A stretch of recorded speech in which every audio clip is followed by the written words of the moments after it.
Nowadays, we share more than ever pictures, messages, thoughts. Sometimes, without thinking twice, what seems harmless online can become dangerous in real life. This story isn't about some random strangers lurking in the shadows. It's about trust, privacy, and the fine line between what we choose to share and what we don't. Because sometimes, the person who knows too much is someone you already know, and by the time you realize it, it may be too late.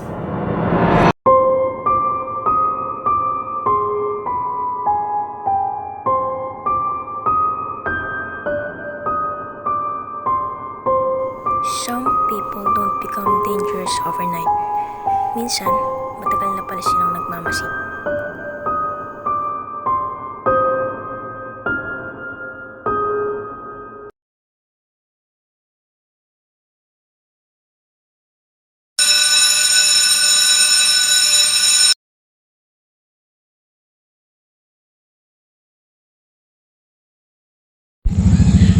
Boy, grabe, parang final week na talaga.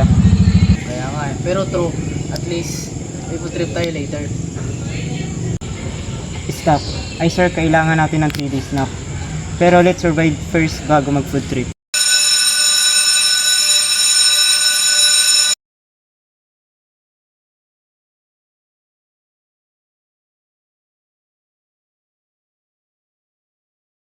Guys, check this out. Someone posted the leaked student database of private group. Address, phone, image, literally everything. Wait, this is doxing, right? Exposing private info for public use? Yep, it's dangerous. Imagine if someone decides to follow or threaten these students.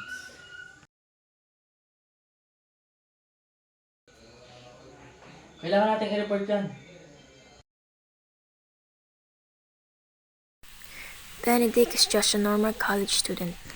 Little did he know, everything is about to change.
Paano natin nakuha to?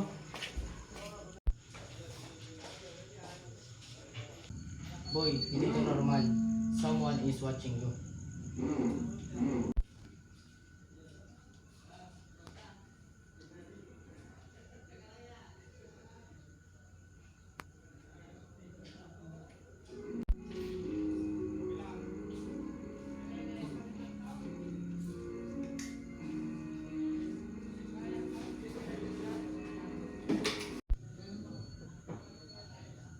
Dude, this guy literally sent my private info to random people.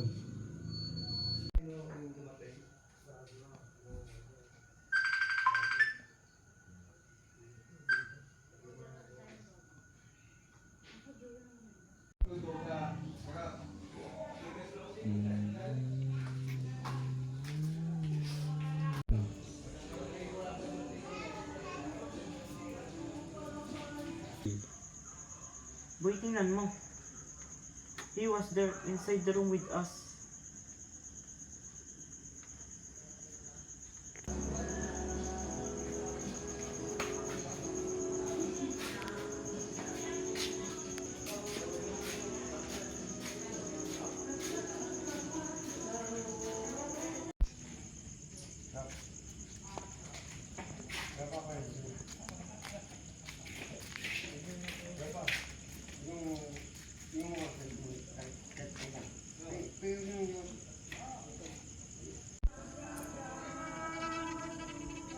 Sino ka? Why are you doing this?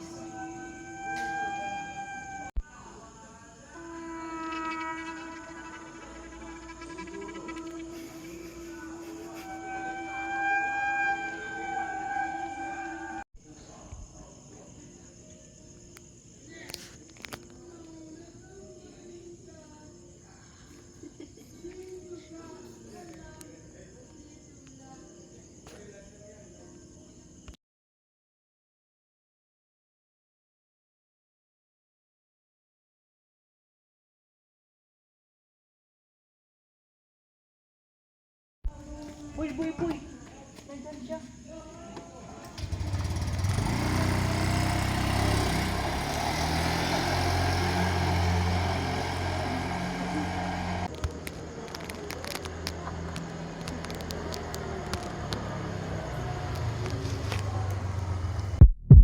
Then the next day, they gathered at Mike's house. Papers everywhere, screenshots, patterns, and then they list everything.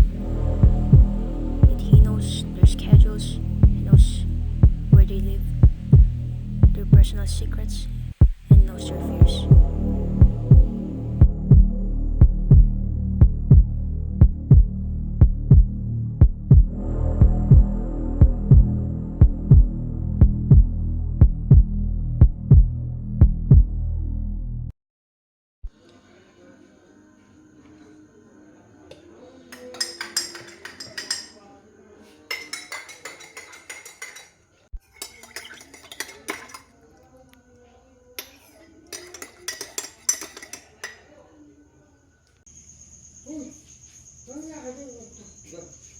One smile, tapos two.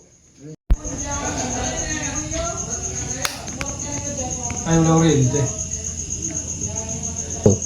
Nagbabayad ba si Mike ng kuryente? Nagbabayad naman ako ng kuryente. Suddenly, their phone buzzed at the same time. A message, see you tonight. Let's finish what we started.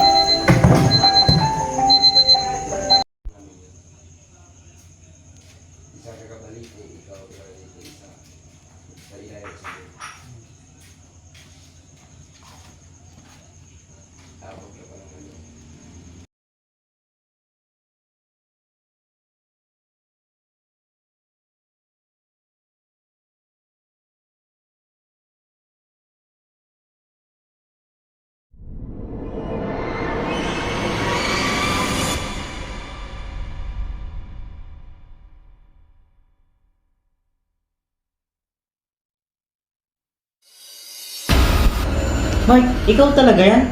Bro, we're friends.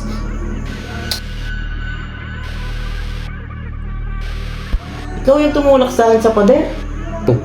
Bro, why us? Hindi niyo pa rin magets. Yo.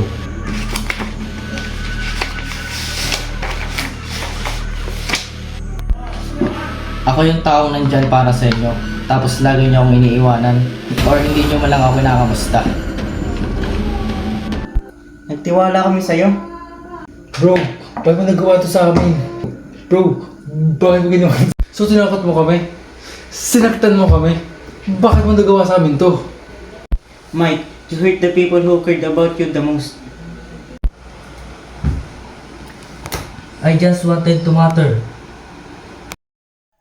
Data privacy isn't just about protecting your accounts. It's about protecting your life. Because sometimes, the threat isn't a stranger. It's someone you trust. Someone who knows everything. Someone